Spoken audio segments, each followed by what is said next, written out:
તો સતત બીજા દિવસે ઉત્તર ગુજરાતમાં મેઘરાજાના ધામા છે। પાટણમાં સતત બીજા દિવસે મેઘરાજા ધોધમાર વરસ્યા છે।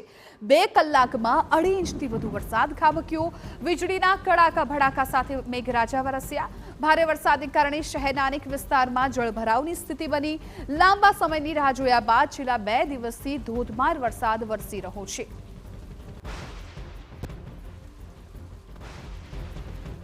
ધોધમાર વરસાદ બાદ પાટણમાં ઠેર ઠેર પાણી ભરાયા। નીચાણવાળા વિસ્તારના દુકાનોમાં પણ પાણી ભરાઈ ગયા। દુકાનોમાં પાણી ભરાતા દુકાનદારોને હાલાકી ભોગવવી પડી। દુકાનદારોને મોટા આર્થિક ફટકાનો પણ ભય લાગી રહ્યો છે।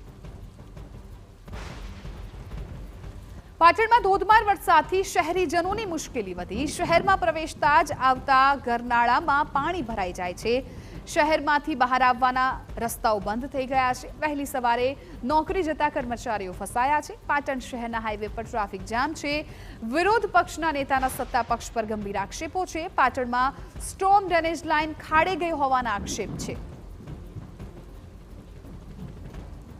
સ્ટોર્મ વોટર લાઇનની જે સાફસફાઈની યોગ્ય જાળવણી જે તે કોન્ટ્રાક્ટરની હતી, પણ કોઈ પણ યોગ્ય જગ્યાએ સાફસફાઈ ન કરવાના કારણે આજે પાટણ શહેરની તમામ સ્ટોર્મ વોટર લાઇનોની અંદર વરસાદી પાણીનો નિકાલ થવાના બદલે એ અંદરથી પ્રેશરથી પાણી બહાર આવે છે।